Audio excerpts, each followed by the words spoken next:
और चलिए मेहमानों से आपको रूबरू करा देते हैं। अशोक पांडे जी, प्रवक्ता भारतीय जनता पार्टी, हमारे साथ हैं। अशोक जी का बहुत स्वागत है। अली अब्बास जी, प्रवक्ता समाजवादी पार्टी, हमारे साथ हैं। अली अब्बास जी का बहुत स्वागत है। आईपीएस महेश चंद्र द्विवेदी जी हमारे साथ, पूर्व डीजीपी उत्तर प्रदेश, मौजूद हैं। महेश सर का बहुत स्वागत है। और डॉक्टर परमवीर जी हमारे साथ, राजनीतिक विश्लेषक हैं। परमवीर जी का बहुत स्वागत है।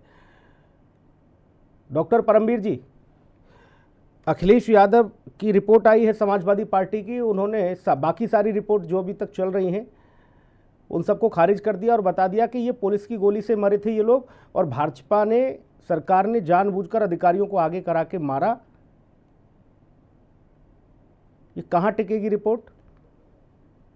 सुनील जी, देखिए, वास्तव में भारत के अंदर कॉन्स्टिट्यूशन का राज है और अखिलेश जी, राहुल गांधी जी के साथ जो अपना इन्होंने गठबंधन बना रखा है, उसके साथ में कॉन्स्टिट्यूशन की किताब दिखाते भी घूमते हैं। बहुत अच्छी बात है, कोई रिपोर्ट आई है, लेकिन ये रिपोर्ट का डाटा सर्वे कैसे लिया गया, क्या सबूत थे, या क्या इन्होंने कैसी खोजबीन करी, और क्या कोई प्राइवेट आदमी या कोई राजनीतिक दल, कोई भी राजनीतिक दल हो, वो इस तरीके की कोई रिपोर्ट तैयार कराता है तो उस पर कितना विश्वास किया जाए, ये जनता मेरे ख्याल से नहीं विश्वास करेगा। क्योंकि कोई भी टेक्निकल डाटा कहाँ से उठाया, पहुंच ही नहीं होती है पहली बात तो, ऐसे बयान लेने की किसी की, तो इसमें ज्यादा कोई मतलब आप विश्वास नहीं कर सकते हैं कि किस तरीके से ये क्या अपना एक होता है कि जो अपना एक पार्टी का, हर पार्टी का, पॉलिटिकल पार्टी की एक पॉलिटिकल लाइन होती है, एक एजेंडा होता है, उसको साबित सिद्ध करने के लिए आप कह सकते हैं। उसमें एक अमेरिकी राइटर हुई है बड़ी फेमस, लिली टॉमिलिन, उनकी एक लाइनें याद आई थी, मैंने डिबेट से आने पहले नोट करके रखी थी कि चूहों की दौड़ में दौड़ने का सबसे बड़ा नुकसान यही होता है कि अगर आप जीत भी जाए तभी भी आप चूहा ही कहलाएंगे। यहाँ पर कहने की बात यह है कि अगर आप ये वाद विवाद करना कि देखिए, प्रशासन काम करेगा, कानून काम करेगा, कानून के तहत आप बयान ले सकते हैं, आप मौका वारदात देख सकते हैं, आप सबूत इकट्ठा कर सकते हैं, लेकिन एक प्राइवेट व्यक्ति या कोई भी पॉलिटिकल पार्टी इस तरीके की रिपोर्ट बनाती है तो वो एक तरफा ही कहलाई जाएगी, क्योंकि आपने जो रिपोर्ट आई है साथ में सामने, उस रिपोर्ट को तो अब तत्काल प्रभाव से लेकर कोर्ट जाना चाहिए था साक्ष्य सबूतों के साथ। देखिए, यही है सुनील जी, यही एक सिक्के के दो पहलू होते हैं। ये रिपोर्ट्स प्रेस कॉन्फ्रेंस तक ही सीमित रह जाती हैं। ये रिपोर्ट्स कभी भी किसी कोर्ट के दरवाजे तक नहीं पहुंचेगी।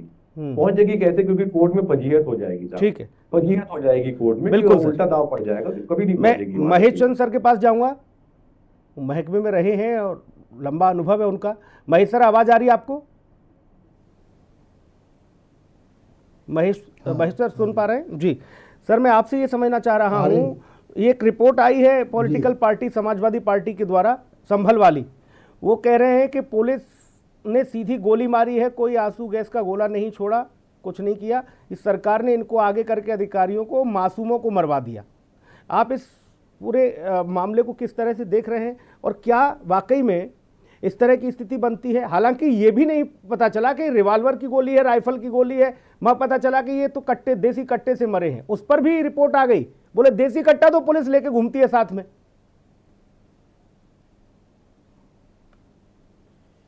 देखिए, जितने बिंदुओं पर ये रिपोर्ट अभी आपने सुनाई है जी, उनको एक एक बिंदु पर ध्यान देना होगा। पहली बात तो ये है कि 1991 का जो कानून का जिक्र किया गया है जी, कि उसके अनुसार एएसआई वहाँ नहीं जा सकती, तो ये बात गलत है जी। 1991 का जो कॉन्स्टिट्यूशन अमेंडमेंट है वो है कि परिवर्तन नहीं हो सकता, स्थिति में परिवर्तन नहीं हो सकता, लेकिन एएसआई तो जा ही सकती है। एएसआई से वो जब मेंटेन्ड है बिल्कुल जगह, तो वहाँ पर जा ही सकती थी।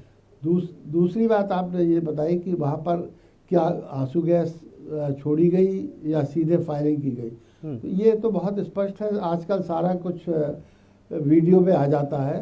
अगर ये कह रहे हैं तो अगर ये गलत है तो इसके बाद दूसरी पार्टी इसको कोर्ट के समक्ष प्रस्तुत कर सकती है कि क्या सही है क्या गलत है।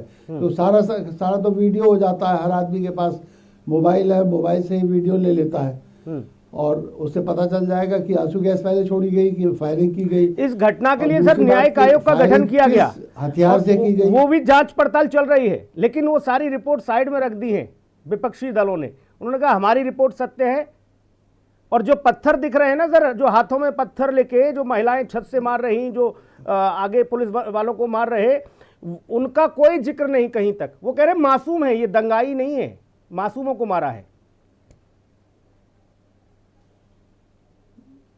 देखिए, ये तो पॉलिटिकल व्यू है। अपना राजनीतिक ढंग से कुछ भी व्यू ले लिया जाए, लेकिन सारी बातें इतनी स्पष्ट है और कोई भी देखेगा जब मामला ये किसी कोर्ट में या कहीं भी जाएगा तो स्पष्ट सारा नजर आता है कि क्या पत्थर मार रही थी महिला या नहीं मार रही थी, क्या छत से मार रही थी, क्या आंसू गैस छोड़ी गई, क्या पानी की बौछार छोड़ी गई या नहीं छोड़ी गई। तो ये बातें ऐसी नहीं, कोई छिपने वाली चीजें नहीं है। नहीं, मैंने सर आज आपको इसीलिए बुलाया कि आप महकमे में रहे हैं और आप ये स्पष्ट तौर पर बता पाएंगे कि क्या कोई सरकार पुलिस को आगे कर देती है और कह देती है गोली मार दो, इनको चला दो। हालांकि कुछ इतिहास रहे हैं ऐसे जहां सीधा आदेश दे दिया जाता था, लेकिन क्या अभी की सिचुएशन में आपको ऐसा लग रहा है? नहीं, मैं तो नहीं समझता कि कोई भी सरकार अपने ही यहाँ दंगा करवाएगी, अपने यहाँ ही अनावश्यक फायरिंग करवाएगी। ये बात सामान्यतः समझ में आने की नहीं है कि जब हम शासन में हैं तो हम क्यों चाहेंगे दंगा हो। अगर शांति से मामला निपट सकता तो शांति से ही निपटाना चाहेंगे जी। तो ये बात मतलब यही तो कह रहा हूँ, ये तो राजनीतिक दृष्टिकोण है जो अपने ढंग से लोग प्रस्तुत करते हैं जी। लेकिन ये मानना कि शासन से ऐसा कोई आदेश हुआ कि मारो या लोगों को गोली चलाओ, ये जरा मानना कठिन है क्योंकि उससे शासन का कोई लाभ नहीं होता है। मैं समाजवादी पार्टी के पास जाऊंगा सर। हालांकि इतनी भी समझ हो गई, 18 साल से पत्रकारिता करते करते तमाम लोगों से बातचीत होती है सर, वो बताते हैं कि एक एक गोली का हिसाब देना होता है। अली अब्बास जी चूंकि महकमे में रहे हैं, वो भी पुलिस में। अली अब्बास जी, एक एक गोली का हिसाब देना होता है पुलिस वालों को। जो आप लोग कहते हो ना कि फर्जी एनकाउंटर कर दिया, उस एनकाउंटर को भी कोर्ट की कसौटी पर खरा उतरना होता है, नहीं तो नौकरी जाती है वो अलग, जेल जाते हैं वो अलग। अली अब्बास जी, फिर आपकी रिपोर्ट कहां टिकेगी, कहां मान्य होगी? सबसे पहले तो मैं डॉक्टर जो परमवीर बैठे हैं वो चूहों के डॉक्टर लग रहे हैं मुझे। वो इस तरह की अभद्र टिप्पणी हमारे राष्ट्रीय अध्यक्ष के ऊपर कर रहे हैं। बड़े शर्म की बात है कि इतना संवेदनहीन इंसान जो डॉक्टर होते हुए इस तरह की बात कर रहे हैं। बड़ा दुख हुआ मुझे उनकी बात सुन के। डॉक्टर का पेशा एक बहुत ही संवेदनशील इंसानियत का होता है, वो इंसान इस तरह की निरंकुशता की बात कर रहा है। बड़ी शर्म की बात है, इस डॉक्टर के ऊपर हमें शर्म आ रही है कि ये चूहों का डॉक्टर लग रहा हमें। सबसे पहले तो मैं इनको ही शर्म दिलाना चाहूंगा कि इस तरह के संवेदनशील मुद्दे पे ये चूहों की बातें कर रहे हैं, इन्हें शर्म आनी चाहिए। ठीक है। और दूसरे, ये इतना हल्का बयान है कि साहब ये तो पुलिस इतनी जो है मासूम पुलिस बनी हुई है कि साहब पुलिस तो कुछ करती नहीं, हमने सब कुछ मैनेज होते हुए देखा है। हमने महकमे में इस महकमे में हमने देसी कट्टे भी लाते हुए देखा है और देसी कट्टों की खेप भी पुलिस लाया करती थी, वो भी देखा है। आदरणीय द्विवेदी सर सब कुछ जानते हैं, लेकिन वो किसी मजबूरी के तहत नहीं बोल पा रहे। अरे अब क्या मजबूरी, अब कौन से भाई, वो अब रिटायर हो गए, अब तो खुलकर बोलते हैं वो। नहीं, हम सब आज भी जो है आप बोल रहे हो जैसे खुलकर कि खेप लाते देखा है, तब नहीं आपने बोला होगा जब आप महकमे में थे। हम अभी भी अपने महकमे के प्रति जो है जो हम वो बात नहीं कर सकते क्योंकि हम अनुशासित बन के रहे हैं और इस तरह की बात हम नहीं कि कोई जनता जो जिससे का कोई लाभ उठा ले या कोई दूसरे लोग लाभ उठाए, लेकिन सब चीजें होती हैं, मैनेज होती हैं। ये दंगा नहीं था, ये पुलिस की गोली से बच्चों को मारा गया है और सीधे सीधे ये हत्याएं हुई है। अच्छा भैया, आप तो रहे हो, एक सेकंड अली अब्बास जी, आप रहे हो पुलिस में, ये बताइए जब ऐसी सिचुएशन फंस जाती है, कोई अपराधी आप पर सीधी गोली चलाए, पत्थर मारे हैं, आप पर ईंटें बरसाए, आप लोग क्या करते हो? ये कहते हो कि आओ गुलाब का फूल ले जाओ हमसे? कौन से अपराधी ने गोली चलाई है? कोई मेडिकल रिपोर्ट है आपके पास गोली चलाने की? कोई पोस्टमार्टम रिपोर्ट है? पहले उस रोज, अभी 4 दिन पहले आपके एंकर कह रहे थे कि पुलिस वाले मारे गए हैं इस घटना में। झूठ परोसते हैं आप लोग। नहीं भाई, पुलिस वाले किसने कह दिया? घायल हुए हैं। इसी चैनल पे बैठ के 4 दिन पहले मैं मौजूद था। आदरणीय AK जैन सर भी थे, डीजीपी, पूर्व डीजीपी। उनके सामने जो ये झूठे तथ्य पेश मत करिए अली अब्बास जी, नहीं झूठे तथ्य मत पेश करिए कि वो कह रहे थे, ये कह रहे थे इसी चैनल पे। ऐसा नहीं है, किसको नहीं मालूम भाई। पुलिस कर्मी कोई नहीं मरा, घायल हुए 25 से 30 पुलिसकर्मी, गोली लगी सीओ को भी। इसी चैनल पे बैठ के झूठ परोसा जा रहा है। अरे भाई साहब, आप ये बताइए जो पत्थर वाले हैं ये मासूम हैं? इनके लिए कुछ कोई दो पत्थर शब्द वाला कहोगे? मासूम नहीं है, हम किसी को मासूम नहीं बता रहे, लेकिन जब आप घरों में घुस घुस के मारोगे, औरतों के साथ बदतमीजी करोगे, औरतों को तक को नहीं बख्शा गया और सीधे गोली चलाई, तो ये मासूम कोई नहीं होता है। जब पुलिस जो है इस तरह का दंगाई बन जाएगी तो तब क्या होगा? ठीक है सर, ठीक है। अशोक पांडे जी, आज बहुत सारे सवाल आपके लिए उठाए गए हैं समाजवादी पार्टी की ओर से। आपकी पूरी घेराबंदी कर दी है चौकस संभल पर आज। देखिए सबसे बड़ी बात है, जाकी रही भावना जैसी, हरी मूरत देखी थी तैसी। जी। इन्हें जो लोग ढेला फेंक रहे थे वो नेक बंदे थे और पुलिस वाले गोली चला रहे थे। अयोध्या में सीधे सीधे राम भक्तों के लहू से सरयू की धरती को इन लोगों ने लाल कराया, तो उनके लाल कैसे सच बोल सकते हैं? जब मुलायम सिंह यादव ने सीधे सीधे राम भक्तों के लहू से सरयू की धरती को लाल किया, तो निश्चित तौर पर उनके लाल झूठ बोलने पर एकदम आमादा है। दंगा की रिपोर्ट थी, पश्चिम में दंगा हुआ था तो समाजवादी पार्टी का हाथ सीधे सीधे बताया गया था। ये लोग तो वो लोग हैं कि जब बलात्कार की सजा कहा जा रहा था कि फांसी होगी, तो नेताजी कहते थे अरे लड़कों से गलतियां हो जाया करती है, तो ढेलेबाजों से गलतियां हो जाया करती है, मासूम अल्लाह के नेक बंदे हैं, उनसे गलती हो गई होगी। अखिलेश जी तो खाली सत्ता के मद में तुष्टीकरण की नीति के चलते एकदम अंधे हो चुके हैं। मैं कह सकता हूँ सिर्फ सत्ता, माओ की कोखे उजड़ी, बहनों का सिंदूर उजड़ा, उसके ऊपर उन्हें बिल्कुल शर्म नहीं है, बिल्कुल हया खो दिया है। अखिलेश यादव ने सीधे दिखाई दे रहे हैं पत्थरबाज, लेकिन नहीं, वो तो अल्लाह के देख बंदे हैं क्योंकि उन्हें वोट करेंगे। अच्छा अशोक जी, पुलिस पर इतने आग बबूला क्यों है?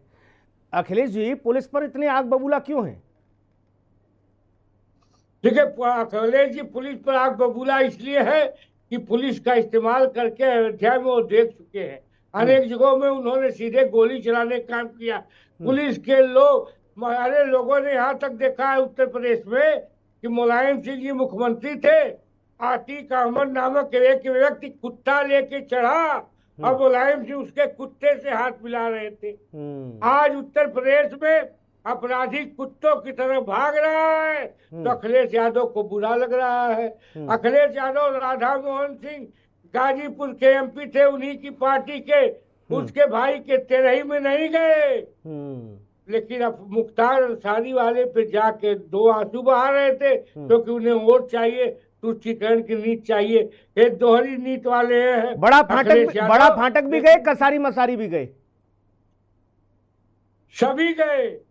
दुर्भाग्यजनक है, यही दुर्भाग्यजनक है कि उन्हीं पार्टी का राधा मोहन सिंह का भाई मरा था, अखिलेश यादव नहीं गए। ठीक है, लेकिन दुर्दान, अच्छा कई सारे सवाल में फिर से आऊंगा अशोक जी, फिर से आऊंगा आपके पास। तो सीधे सीधे जाके वहां पे वो कर रहे थे। अरे बाप रे बाप, ये तो बड़ा दुर्भाग्यजनक हुआ। महान गांधीवादी विचारक मारा गया, इससे बुरी बात क्या होगी? इनके लिए तो मुख्तार अंसारी गांधीवादी विचारक है। मैं एक चीज नहीं समझ पा रहा हूँ, मैं डॉक्टर परमवीर जी आपके पास आ रहा हूँ। गांधीवादी विचारक, ठीक है सर, ठीक है। एक तरफ वो लोग जो कैमरे में दर्ज हैं, जो दिख रहे हैं, अभी भी तस्वीरों में आप देख रहे होंगे, लगातार पत्थरबाजी कर रहे हैं, लगातार वो कंपटीशन चल रहा है कौन कितना लंबा किसका सर फोड़े पुलिस वाले का। एक तो ये स्थिति, एक पुलिस अपनी अभिरक्षा में जो फायरिंग कर भी रही है, जो भी कुछ चल रहा वहां, वो बहुत कम ही कैमरों में दर्ज हुआ। सारा खेल दर्ज भी हो जाता है अगर सीसीटीवी को ये लोग नहीं तोड़ते, तो डंडों से सीसीटीवी भी तोड़े।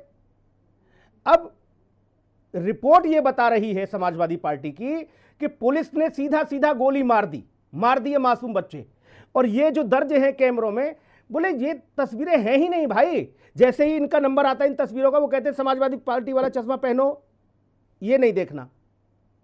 ये है स्थिति। ऐसे आप जनता का भरोसा कायम कर पाएंगे? अपनी पार्टी का कायम कर पाएंगे जनता के बीच में भरोसा? परमवीर जी। सुनील जी देखिए, बात क्या है कि अगर जब टीवी कैमरा पे दिखाई दे रहा है कि कोई लोग पत्थर बरसा रहे हैं, एक गुट पत्थर बरसा रहा है, तो वो तो जांच का विषय है। लेकिन गोली चलती है, किस तरफ से चलती है वो जांच का विषय नहीं है। उसके लिए हमने जजमेंट तुरंत दे दिया गया है कि गोली पुलिस ने चलाई। अब बात क्या है, देखिए साधारण आदमी, मतलब जो कॉन्स्टिट्यूशन की छत्र छाया में हमारे जैसा आदमी जो डॉक्टर अपने नाम के आगे लगाता है, मैंने पीएचडी करी हुई है जी, तो हम क्या कर सकते हैं, हम अगर अपना कुछ विरोध भी प्रदर्शन करना है तो शिष्टाचार के दायरे में रहते हुए कोई किसी की कहावत, किसी बड़े महापुरुष की कहीं भी बात लेकर कहेंगे। लेकिन नहीं, हम नहीं बोल सकते हैं, क्योंकि कारण क्या है कि एक बहुत बड़े व्यक्ति के बारे में अगर हमारे मुंह से हमने कुछ डायरेक्टली ना भी कहा गया हो तो ये माना जाएगा कि हमने एक बहुत बड़े व्यक्ति के बारे में कुछ बोल दिया है, तो हमें अब अधिकार नहीं है बैठे रहने का ना, क्योंकि देश में कॉन्स्टिट्यूशन का राज नहीं है। डेमोक्रेसी की हत्या वास्तव में ये होती है कि आईना दिखाया जाए हम लोगों को। और दूसरी बात देखिए, प्राइवेट कंपनी या प्राइवेट पार्टी कोई भी इस तरह की कोई रिपोर्ट लाती है कि उनके पास कोई फॉरेंसिक की कोई टीम नहीं है जो फॉरेंसिक की जांच कर ले, ना ही वो किसी कॉल रिकॉर्ड को चेक कर सकते हैं, ना ही वो कैमरा के रिकॉर्ड को चेक कर सकते हैं, तो वो कोई भी रिपोर्ट दे मैं तो उसको नहीं मानता। मैं तो उसको चूहेदानी की रिपोर्ट ही मानूंगा, मैं नहीं मानता उस चीज को। देश में डेमोक्रेसी है, मैं बोल सकता हूँ, मेरे पास अधिकार है अपना ही बोलने का। बहुत से लोगों के ऊपर अधिकार है। दो वर्तमान में अभी डिबेट के अंदर दो पुलिस अधिकारी, एक राज्य के आला अधिकारी जो राज्य को कमांड किया है उन्होंने, वो बैठे हैं। अभी दूसरे भाई साहब जो समाजवादी पार्टी का कुर्ता पहने वो भी पुलिस से रहे, जैसा आपने बताया है।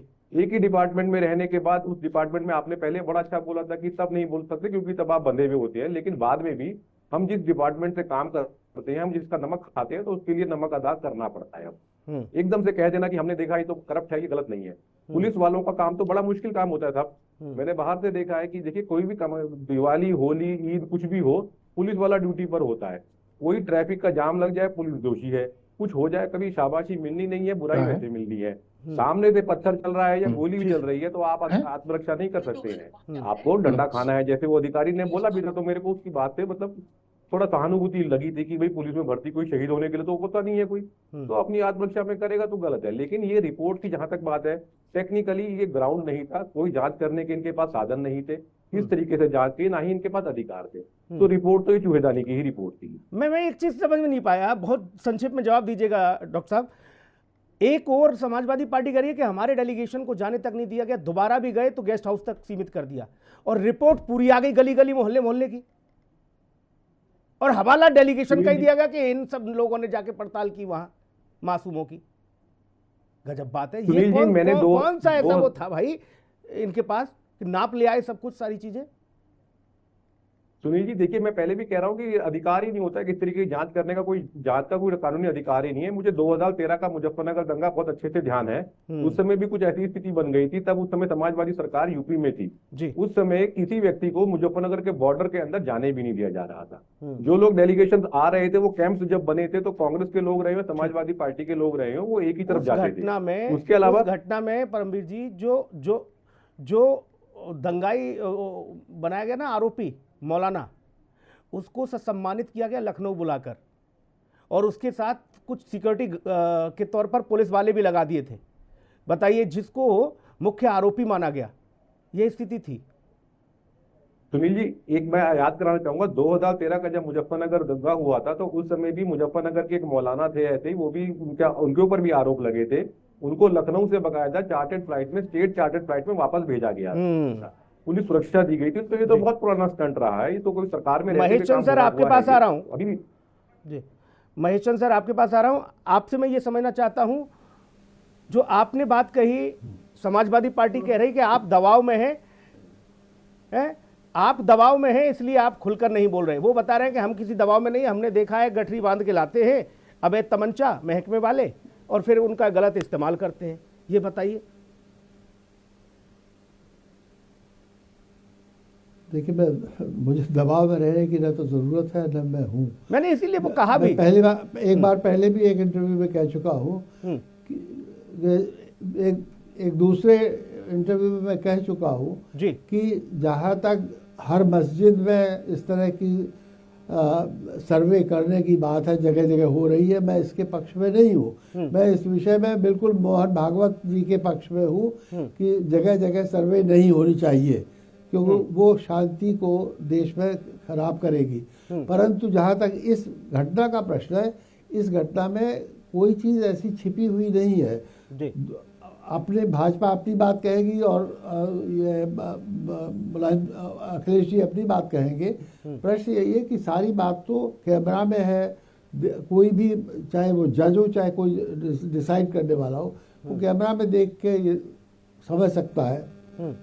जी सर, कट गया फिर से, ठीक सर, फोन कट गया भाई। जी जी सर, ठीक।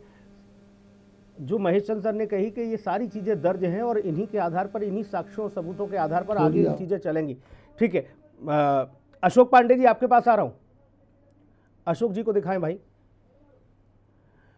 अशोक पांडे जी, बाकी सारी चीज़ें जो कुछ दर्ज हैं, जो भी सीसीटीवी में जो भी मामला है, उन सबको आप डायबिटीज की गोली समझ के निगल लो, उसके बारे में कोई जिक्र नहीं करना। नहीं तो ठंडी पड़ रही है, गर्म चादर लो और ओढ़ के सो जाओ कंबल, वो नहीं देखना हमें। बाकी वो देखेंगे जो नहीं दिखा, जो दिखा ही नहीं वो जरूर देखेंगे, उस पर रिपोर्ट आएगी। देखिए, सबसे बड़ी बात है कि इस युग में कोई चीज छिपी नहीं रह सकती। कौन लोग ढेला फेंक रहे हैं, कोई बचने वाले नहीं है। उत्तर प्रदेश के मुख्यमंत्री जी ने कहा है कि कोई ढेला फेंकने वाला बचने वाला नहीं है। अब सपा वाले भले आंख बंद कर ले, लेकिन सरकार ने आंख नहीं बंद किया। अखिलेश यादव तो इतना आंख बंद कर लिए, कह रहे थे कि योगी जी भारतीय जनता पार्टी का ही नहीं है। भारतीय जनता पार्टी के टिकट पर एमएलए का चुनाव लड़े, ये एमएलए हुए और मुख्यमंत्री है। अखिलेश जी एकदम अपनी आंखें फोड़ लिए, लग रहा है सूरदास बन गए। अब उन्हें मुलायम, अब हमारे योगी जी भी भाजपा के नहीं दिखाई दे रहे हैं। अखिलेश जी आंखें खोलिए, तब पता लगेगा कि माओ की कोखें कैसे उजड़ी है, कैसे अल्लाह के नेक बंदों ने दंगा भड़काने का काम किया है। पुलिस अगर वहां न रहती तो कितने लोग मर गए होते। ये तो अच्छा है कि उत्तर प्रदेश की पुलिस है। सपा के जमाने की पुलिस रही होती तो निश्चित तौर पे दुर्गत हो गई होती। मेरा ये मानना है कि रिपोर्ट अखिलेश यादव अपने घर में रख ले, जो असली रिपोर्ट आएगी उस रिपोर्ट में बड़ा से बड़ा भी आदमी कोई होगा, उसे हम बख्शने वाले नहीं है। जी, वो रिपोर्ट आएगी भी, उस रिपोर्ट के हिसाब से कार्रवाई जो लगातार हो रही है चिन्हित करके, और वो रिपोर्ट कोर्ट में भी सबमिट होगी। ये मसला अदालत में है, कोर्ट में भी सबमिट होगी। डॉक्टर परमवीर जी, एक तरफ कोई पुलिस का अधिकारी बड़े माफिया को रंगे हाथ पकड़ता है एलएमजी के साथ, तो उस पुलिस अधिकारी का जीवन नरक कर दिया जाता है? और यहाँ अगर पुलिसकर्मी अपनी आत्मरक्षा के लिए फायरिंग करेंगे तो बता दिया जाता है कि मासूमों को मार दिया पुलिस ने। और इनके सबसे मज़ेदार बात तो ये है कि समाजवादी पार्टी के जो प्रवक्ता वो पुलिस में रहे, वो कह रहे हैं गठरी बांध के लाते थे भैया तमंचाओं की। है अरे भाई साहब, तमंचाओं की गठरी के समय में आप जब महकमे में होंगे तब सरकार किसकी थी ये भी तो देख लो, कहाँ किसको लपेटे में लगे, इसलिए शायद जल्दी चले भी गए।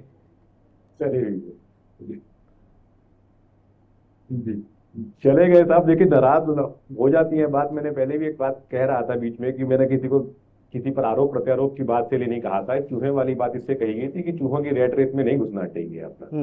हम जिसका काम डिपार्टमेंट से सारी उम्र देखिए हम लोग काम करते हैं, तो हमारा कुछ अपने पेशे के प्रति हमारा वफादारी भी बनती है, तो वो निभाना चाहिए। और उसी समय से ये बात आपने मेरे मुंह की बात बोल दी कि वो सरकार का समय भी होना चाहिए जब गठरों की गठरी बांध के ऐसे लाते थे। वास्तव में देश भर में या कहीं पर भी कोई पुलिस महकमा ऐसा नहीं होता है। देखिए, सरकारें आएंगी जाएंगी, 5 साल का समय है, नेता आएंगे जाएंगे, लेकिन डिपार्टमेंट में जो आया वो 58 साल या 60 साल का रिटायर हो गई जाएगा। आपने बहुत सही बात बोली थी, कुछ गलत होगा तो जेल जाना पड़ेगा और कई बार नौकरी भी जाती है, सर बहुत दिक्कत हो जाती है। तो नौकरी पुलिस डिपार्टमेंट की कर रहे हैं, किसी नेता की, किसी पॉलिटिकल पार्टी की नहीं कर रहे हैं, तो कौन सरकार अपने ऊपर मुसीबत को मोल लेगा। महेश सर, बाकी सारी बातें राजनीतिक दल क्या कह रहे हैं क्या नहीं कह रहे हैं वो एक अलग विषय हो जाता है। कोई बीजेपी से लड़ रहा है, कोई बीजेपी किसी से लड़ रही है, लेकिन जब बड़े दल और खासतौर पर बड़े चेहरे जो उत्तर प्रदेश के मुख्यमंत्री तरीके रहे हों, वो अगर इस तरह की मीडिया के सामने बातें कहते हैं, जिस पुलिस के भरोसे आज उनकी पूरी सुरक्षा है, जिस पुलिस के भरोसे उनकी पूरी फौज खड़ी है, वो सब लोग मौज में हैं उसी पुलिस के संरक्षण में, अगर ऐसी बातें वो कहते हैं कि ये पुलिस ज्यादती कर रही है, ये सीधा गोली मार रही है, ठोक दे रही है, तो ये तो आपके लिए भी संकट। और दूसरा ये कि ऐसे दंगाइयों के समर्थन में आप खड़े हो जाते हैं तो उन पुलिस कर्मियों के मनोबल पर क्या असर पड़ता होगा सर, जो अपनी जान हथेली पर लेके 24 घंटे ड्यूटी पे तैनात रहता है और जनता के सामने अपने प्राणों को न्योछावर कर देता है। क्या असर जाता होगा उसकी मानसिकता पर सर ऐसी बातों से? देखिए, जहाँ तक बड़े आदमियों के और बड़े चेहरों की बात है, तो वो चाहे सत्ता दल के हो चाहे विपक्षी के हो, मैं रोज़ रोज़ आपके चैनल से सुना करता हूँ कि दोनों ही बड़ी बड़ी बातें करते हैं और बहुत गलत बातें भी करते हैं, वो सब सही नहीं होती। तो इसलिए उनकी बातों को तो हमेशा पिंच ऑफ सॉल्ट के साथ ही लिया जाना चाहिए। जहाँ तक ये पुलिस के मनोबल की बात है, अभी इस विषय में देखिए, कोई जांच रिपोर्ट पार्टी की नहीं, अगर निष्पक्ष कोई जांच हो, कोई जज की, आयोग की या कहीं से, और उसमें अगर आता है कि भाई पुलिस ने नहीं किया, और तब ये आता है कि तब तो पुलिस या पुलिस ने जाति की, तब आता है, तब तो ये है कि उनको सजा मिलनी चाहिए, नहीं तो निश्चित रूप से। सर, सियासत का दुर्भाग्य कहेंगे, राजनीतिक दलों का इसे दुर्भाग्य कहेंगे कि कानपुर के बिकरू कांड में जब उस दुबे के घर पर पुलिस रेड करने जाती है, 15 पुलिसकर्मी शहीद हो जाते हैं, 15 पुलिसकर्मियों को मार दिया जाता है, लेकिन उस पर कोई विलाप नहीं करता, उन परिवारों के प्रति कोई संवेदना प्रकट करने नहीं जाता विपक्ष का नेता। और जब वो पकड़ा जाता है विकास दुबे, उसका एनकाउंटर होता है, तो कहते हैं फर्जी तरीके से मार दिया विकास दुबे को, ब्राह्मणों को मारा जा रहा है। ये स्थिति है सर। इसलिए ऐसी राजनीतिक दलों की इस तरह की प्रतिक्रियाओं से बाकी पुलिस किस तरह से निपटेगी वही जानती है, कैसे उनका मनोबल रहेगा वही जानती है। बहुत शुक्रिया सर चर्चा में जुड़ने के लिए, बहुत धन्यवाद। खास कार्यक्रम में इतना ही, नमस्कार।